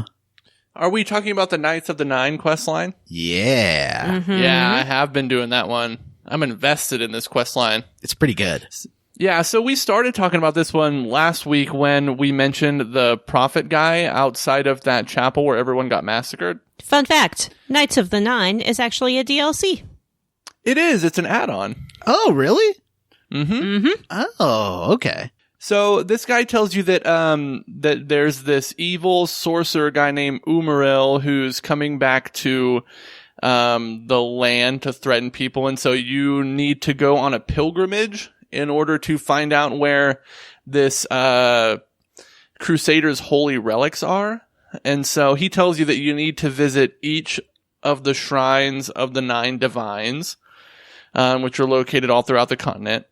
So that's like the first part of the quest line, is to go pray at every shrine. You gotta get pure. Just to make it today. Mm-hmm. Yeah, this praying actually does reset your infamy counter to 0. Oh. Oh, interesting. But if you do something infamous after you do it, you have to do it again. What I like about this quest is you get to sort of see all of Cyrodiil. Yeah. And you have that little map. It's fun. Especially like the far east one. Yeah, none of these places are on the map, and they don't become shortcuts even after you visit them. No. But you do have a little hand-drawn map you can refer to. Yeah, and it's pretty specific with where these things are, which is nice. Yeah. Or you can go on the internet. I didn't do that. I did that later. The one I found hardest to find was the one way out east next to the river and the lake. The Shrine of Kinnereth? Yeah, that one was hard to find. It was, because it was out in the middle of nowhere. Yeah. Because Kinnereth's the god of nature. Oh. Or goddess, I should say. So you go and you pray at all of these shrines, and then you get a vision from the captain of the Knights of the Nine that says that he needs you to find these holy relics to defeat the Umaril guy who's coming back. So he tells you to go to the Priory of the Nine, and you go there and it's abandoned, but there's a bunch of old knight ghosts in the Undercroft. Yeah, spooky. Mm-hmm. Do you know they're a ghost? Who you have to fight individually in order to become worthy of finding the rest of the relics. You can't fight a ghost. I like the whole spooky vision you have of the guy telling you to do that too. It like goes to this weird ethereal realm. Oh yeah, I skipped a whole part of that. And so you go, I think you find the location of this tomb that's in the river. You have to like swim down to enter this tomb. That's after you get the top, you chat with him. It's one of the relic quests. Yeah, that's one of the relic quests, yeah. Oh, that is. Yeah, he tells you where the helmet is. That's where the helmet is. But after you visited all 9 shrines, you get teleported to the like heaven, I guess. Mm-hmm. And it's like Ghost King's like, hey, what's up, buddy? Hey, bro, do you want to like meet up with my buddies out in the Priory and like you can totally like find my stuff. Did y'all look down when you were up in this heaven? No. Fun fact. Yeah, you're right up above the Imperial capital. Yeah, right, or no? yeah, you're like directly above the Imperial Tower at the center of the capital. Oh, that's cool. Mm-hmm. Yeah. So he gives you a ring, I think, or you get a ring. He does. He gives you. Yes. No, you find the ring on his body, right? Or no? You have to get that ring, sir. What's his face's ring? Oh, maybe you do. You do have to get that ring, and let's talk about it. And ladies, is that the underwater get temple? that ring. Yeah, I think you find the ring on his skeleton that's in the tomb. That's the one underwater that you're talking about, right? Yes. Okay. Yeah, sorry. Yes. Yeah, he says, here's the location of where my helmet is in my body. And so you go find his skeleton, and he has a really nice sword. So you can get that, and then you find the helmet there too, which is the first relic. And you take the ring to the Priory, and you put it in the middle of the stone floor, and it turns into a cool staircase. That was neat. Yeah. And then you go downstairs, and there's just a bunch of night ghosts hanging out, and they're all failures. Judgy. I mean, they are for different reasons. Yeah, you have to fight each of them individually to prove your worth, but once you do, you have to speak to all of them, and they all tell you about how they failed to secure their assigned relic for different reasons. One of the guys had PTSD really bad. Yeah. One of the guys really accidentally killed a beggar. Mm-hmm. Well, that beggar was like mouthing off. One of them went like straight up evil, and they were just like, I'm not turning this in, I'm keeping it and being uber powerful. Mm-hmm. I liked fighting them too because I have it set to like, 1/4 difficulty, and they would just come at me and I just like hit them with one spell and they just fall. Yeah, they would just fall down. Yeah. And then they were like, oh my god, you're an amazing knight. So what order did you do these quests in, John? I still haven't finished them yet. So I've done every one but the Greaves. I haven't done the Greaves yet. That's the trickiest one. I haven't done that one Is that yet. that one has puzzles, right? A bunch of them seem to have puzzles. Mm-hmm. Like there's there's one that has like you have to do like legit puzzles. Oh, there's the one where you have to like step on floor grates and open some gates and stuff. That's the shield Probably. in the fort. Mm-hmm. I really liked the one in the under the church where, but I don't. If you get That one's great. if you get the forest boots, it's super easy. Yeah. You have to get the forest boots Oh, okay. first. Okay. Yeah. And the forest boots is fun. I figured out right away what the trick was going to be. Yeah, me too. Do you what want happens to if you get reveal it it? wrong? Yeah, sure. You can start it over. You can start the quest over. That happened to me. Like, I didn't attack. So the whole thing with this quest is you find the Shrine of Kinnereth out in the woods, and the priestess there tells you that you can do the trial. This quest is called Nature's Fury, by the way. And she tells you something about, in order to pass the test, you have to respect nature. And so the quest is to go to this circle, the I don't know, the Kinnereth trial circle or something like that. And a big giant bear shows up and attacks you, and you can't attack it back, or else you'll lose. Sort of the opposite of John's dating life. Oh, hey. So once you take some abuse from this bear, he goes away and a cave opens up, and that's where the boots are. But you can lose this, so I lost it because I was on my way to the circle where you fight the bear, and I got distracted and I ran after like an enemy or something like that, and it's like, oh no, you failed the quest. So I just had to go back and talk to the priestess again. Oh, because you just like left. And I just left. They tell you that you shouldn't bring any buddies along, and I'm guessing this is because they will murder the bear. Probably. But like my favorite quest so far, John, you mentioned it, when you go to the undercroft of this chapel, this is where you get the mace. And you get there and there's this like knight wannabe guy who's hanging out in the chapel who says he's protecting it because it's been attacked. And so, you let that guy just hang out and you go down and you touch the crypt that's down there and you get a vision of where the mace is, but it's across this big chasm. And so you have to use your nature boots to walk across this big chasm to get the mace. And then once you do, you can kill all the ghosts that are in the undercroft, which is pretty cool. And then the servants of this Umaril guy are attacking everybody upstairs. And you have to kill those guys. I had a funny glitch here because I killed all of these Umaril guys, and that knight wannabe guy that's hanging out upstairs was like, oh man, you're super awesome and strong. I want to join you. But first, I'm going to go get some better equipment. Yeah, that's like what he change said my to clothes me, or and whatever. he never came back. He went, so in my game, he walked 5 feet towards the door to where this urn was, turned around and walked back to where I was and kept doing that over and over again. Walking calm down, back bro. and forth. So I just left him there. Yeah, I wonder if there's a way to go back and get him, because he never came back. I went back to the church later and he wasn't there. I want to have a buddy. Did he not just show up at the priory?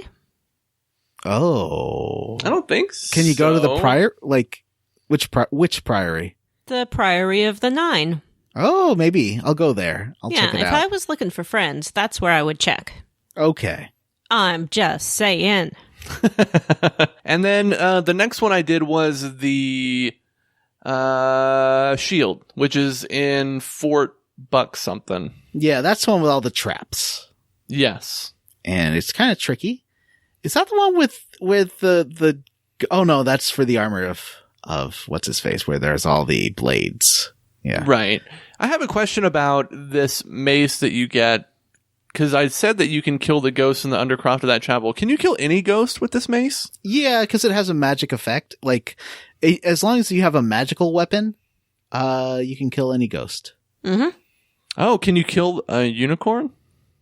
I don't know. Probably. Who would do that? What kind of monster? Yeah. I got attacked by a really aggressive unicorn when I was questing here. Like, I entered this unicorn's, I don't know, territory, I guess, and I was being attacked by minotaurs, and so I killed the minotaurs, and I guess this unicorn saw me attacking them and thought I was evil and then tried to kill me. I even tried to run away from it, and it's kept following me and kept trying to murder me, so eventually I had to just kill it with fireballs. Well, do you have the calm spell? Mm-mm. Oh, okay. I found that unicorn too, But I sneaky snuck into the grove and killed the minotaurs without it seeing me do it. And so then I walked up to the unicorn and I rode around on it like a beautiful princess. I rode it Do you get all any over bonuses? the place. Do you get any bonuses for taming the unicorn? You Riding get a unicorn? Yeah. That's the bonus right there. It seems like you're also getting some extra bonuses, like not just listed on the armor, but like when you have these pilgrimage holy items, you seem to be getting like some extra things. Like it says some additional effects are on you. Mm-hmm. The more you get, the holier you are. Ooh. Yeah, so you get the helmet in the underwater tomb. You get the body armor from the priory. You get the boots, the nature boots from the grove. You get the mace from the undercroft of the chapel, and then the shield from the fort, and then the last one is the greaves, and I think the greaves are in some kind of a church. Yeah, we'll get back to that next time. Oh. We will, and then we will close this. I'm guessing we have to fight that Umaril guy, but I guess we'll find out. Yeah. Maybe you just make friends. Maybe. Maybe. Deep from the depths of the darkest hell, it's Vanessa's Daedric Corner. Deep from Oblivion comes the Daedra. It's Vanessa's Daedric Corner. Quiver, mortals in fear. Daedric Corner is here. Deep from the depths of the darkest hell, it's my Daedric Corner. It's time for Vanessa's Daedric Corner. All right. I may have mentioned before that I am Sheagorth, Daedric Prince of Madness. Yeah. And so I was walking around, minding my own mad business, just getting mad all over the place. And I found a shrine to myself. Oh, And cool. I went and talked to the followers there. And they're like, Lord Sheagora demands a head of lettuce, a lesser soul gem, and a spool of yarn. And I was like, I sure do. So I went into town and found those items and brought them back to my shrine and laid them at my own feet. And then I have this butler named Haskell. And he's not important right now, really. But what's important is when I laid these items, Haskell goes, "Praying to yourself, my lord? That's not a good sign. Or perhaps it is, Prince of Madness and all that." And he's like, "Look, the old Sheagora, you remember him. You took over the throne of madness from him. He wanted this task done. So what if you do that?" And I'm like, "Okay, what do I gotta do?" And he's like, go to this town and find out about this prophecy and fulfill it." So I'm like, "Okie dokes."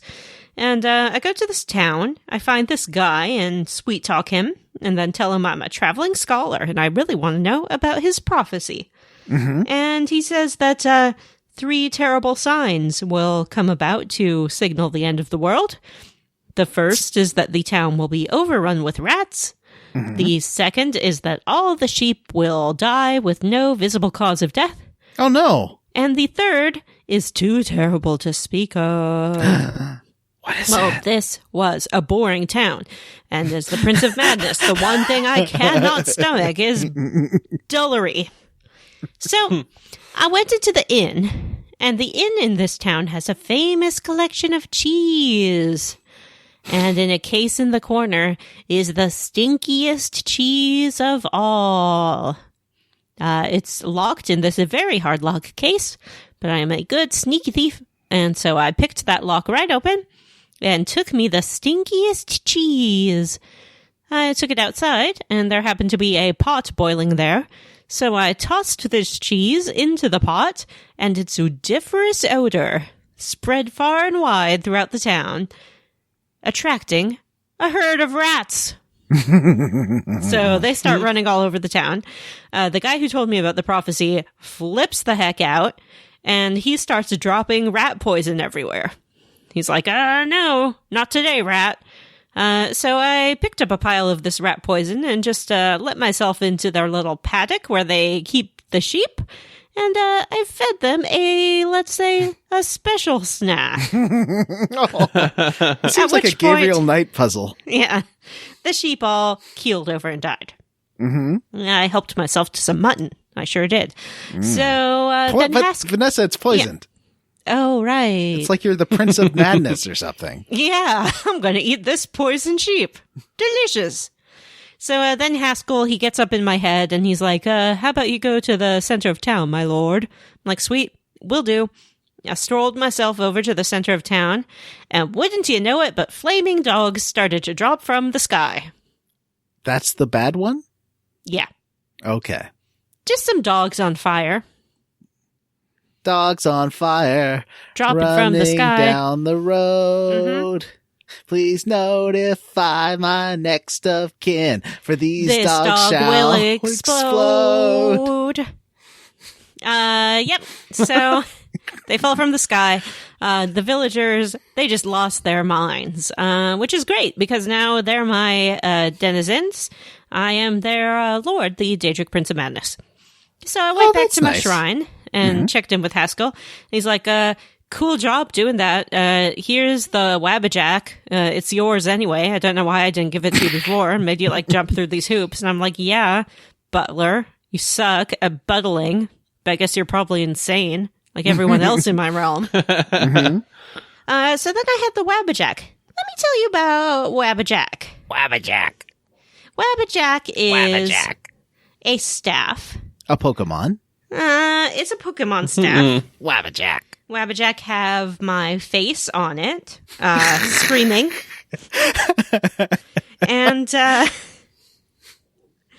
Wabbajack is a little bit like me. Wabbajack is a little bit unpredictable. What Wabbajack do is transform any creature into another, more random creature. For example, it could turn a mud crab into a deer. Or it could turn a person into an ogre. Or it could turn your horse into a Daedroth. What's that Tim Curry song? It could turn a dog into a cat. That's from The Worst Witch. And come October, we will be live streaming that 24 hours a day. On the Square Roots. No. I'll probably put it on the Facebook group. So that's the story of how I fulfilled my own task and got my staff from my stupid butler. If you want your own, what's it called again? Wabbajack.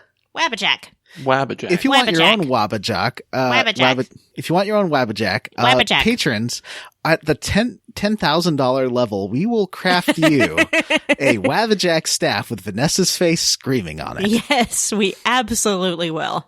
Yes. Wabbajack. I think that's it for our questies, everybody.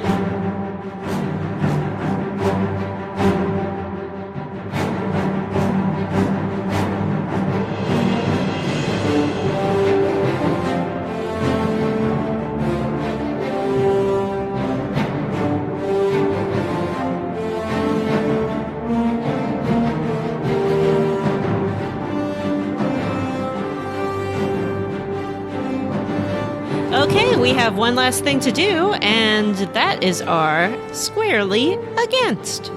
Ooh. Let's start with Bye, Matt, Jim. who has It was returned. nice seeing you. I hate your guts. Oh, Matthew was eating a burrito. I I'm thought he squarely was against eating that. Jim. Well, it's Matt's snack time. A burrito is what Matt considers to be a snack. You know, I have a tube of Pringles in the other room. It's 2:00 in the afternoon and I haven't eaten anything, so I couldn't take it anymore. I could smell it the whole time Bannon was making it. Squarely against.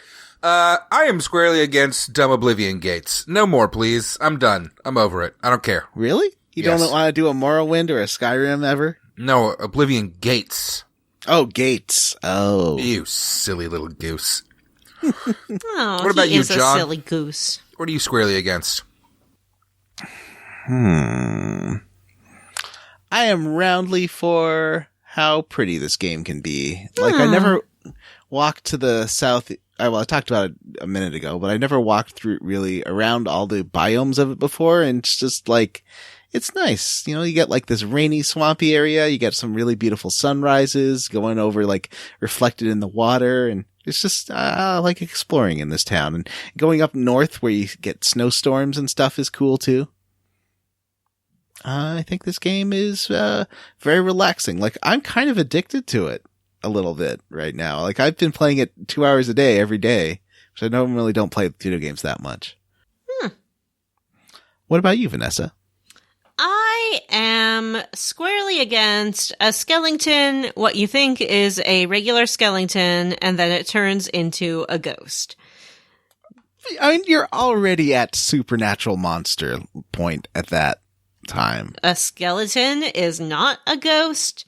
A werewolf is not a vampire. A Loch Ness monster is not a dragon. Things should stay in their categories. Wow. Yeah, I said it. Tired of them ghosts pretending to be other things. It's too spooky. What about that lady in those what are the movies, Underworld, who was like half vampire, half werewolf or something? Don't start with that nonsense. Nothing is half vampire, half werewolf. You're a vampire or you're a werewolf, and that's it. Wow. I'm half vampire, half werewolf. Oh no. I'm the chosen one. Meow. Also a cat of some sort, apparently. Felix. Yeah, Felix. Yeah. We mentioned it a little bit earlier in the episode, but we do have a Patreon. The Patreon supports us in purchasing equipment for the podcast, sometimes a game if we're a little tight on finances that month. It's great. We really appreciate it. And we love all our patrons very much. And if you subscribe to the Patreon, you get some bonus content. Bonus content. The bonus content is where we just have fun, good times, do all kinds of interesting things, like hold hair court, where John and I present what we think is the worst hair on an RPG character, and Matt judges who has selected the worst hairdo. We should definitely do more court episodes, because I want to do nothing but court episodes. Also, the end of this month, we will be playing with Julian Titus from Nerds Without Pants. We'll be playing Pool of Radiance. What? Pool of Radiance? Vanessa, have you started Pool of Radiance yet? Nope. Oh. Matthew, have you started Pool of Radiance yet? We got like 7 days, dude. We got yelled at last time we didn't play enough of the game. Yeah. I am playing it. I play it until I get Undead Island. That's my goal. Okay, The I'll last play day it of the month too. is next Sunday, so we got to play and record by then. Golly. There's basically a graveyard you get to. It's pretty early in the game, so I wouldn't worry too much about it. Okay. And that is what we do. But the best Patreon perk is getting your name read by Matthew Van Zant on the podcast. Here's our list of patrons. We'll just go through them one by one. This seems to be alphabetical by first name. We like to mix it up. It's kind of weird. Mm-hmm. Today we'll be thanking Aaron Bachman. I love you. Aaron is great. Andrew Wayant. I love you. Awesome. Artie Pavlov. I love you. Mm-hmm. Ashley W. I love you. Love. Benzina Benzoni. I love you. Mm-hmm. Diego Demento. I love you. Bregarth. Brian Pitt. Brian Stone. Wait, you don't love them? No, Yeah, I'm done rude. with the I love yous. It's too long. Brian Stone. Brody Toy. Cameron Show. Kiva Masser. I love Cowman. you. Cody Wade. I love you. I David love you. Green. You're great. David Pascal. David Shook. Hugs. So Devin much dating. Sloan. Shook. Drunken Oh, Sloan. Sage. Ooh. Dylan Ooh. Rice. Eric You shouldn't drink Garvey. in Sage. Garby. G. Bailey. It's Garb. Oh, no, it is Garby. You're right. Sorry. Yeah, he Eric- just contacted Eric us corrected to us. tell us very clearly that it was Garby. Eric I'm Garvey. No, it's Garby. G. Bailey. Gregory. Isaac G Wright. stands for goodness.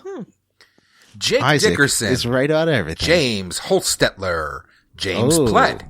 Jonathan Ellsworth. Jordan Sam, Ellsworth. Joseph A. Rogers, Josh Yay. Anderson, Julia stands for Zanella, Julian Ooh, hi, Titus, Julia. Justin Hey, Benoit, Julian. Justin Ham, Lynn Setchell, Ham. Matt Jorgensen, Jorgie. Mechacon, Megan Sullivan, Mechacon. Meredith Anderson, Mechacon. Mary. Miguel Torres, Miguel. What the hell? Mabotivjaba. Is that real? Mabotivba. Mobot. I think it is. Let's try Mothman good. Mothma of Mon Calamari. Are these real, John? What is Yeah. this? These are our Mom- patrons. I know. I believe that Mothma of Mon Calamari is Stan. He just changed his name on here. Nathan Poirot, Nick, Patrick Coover, Patrick W. Bears, Race Jenkins, Randy Pierce, Raymond Crum, Rusty Kamada, Robert M. Pullum, Robert T., Ross Hartley, Sam terrific. Harrison, Samu Mitchell, Sean Coote, E. Hi, Sean Coot. Stu Skeel, Stompbot Stu 9000, Skeel. Tom Beep, beep, beep, beep. Tracy Tanner, Yay! Tyler Petty, Vanessa's mom, air quotes Vanessa's mom, Ward Childress, Wonder Swan, Xavier Krieger, and Cyril the Wolf. Ooh. If you'd like to send us an email, our email address is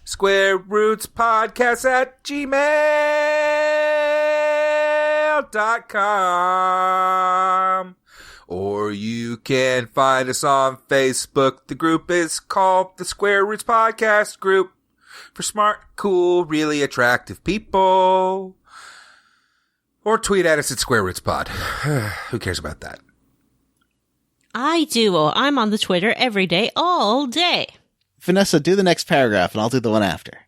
Thanks to Christopher Niskala. Niskala. Thanks to Christopher Niskala for providing the theme to this series, the 8-bit chiptune medley of the Oblivion soundtrack. Check out Christopher's Patreon at patreon.com/Chris with C Niskala. Niskala, and links to this in the show tunes notes. In What? the show tunes notes. What? And there are links to it in our notes, as well as his YouTube and SoundCloud. Please rate, review, and subscribe on iTunes where you listen to podcasts. If you screenshot your review and post on the Facebook group or Twitter, I'll tell you how you leveled up, and it's been a while. Don't make John sad. John's sad. John's sad. John's sad. Well, for the Square Roots podcast, who's Matthew Van Zant? I'm Matthew Van Zant. Who's John Brandon? I'm John Brandon. And I'm Vanessa. Bye. Bye.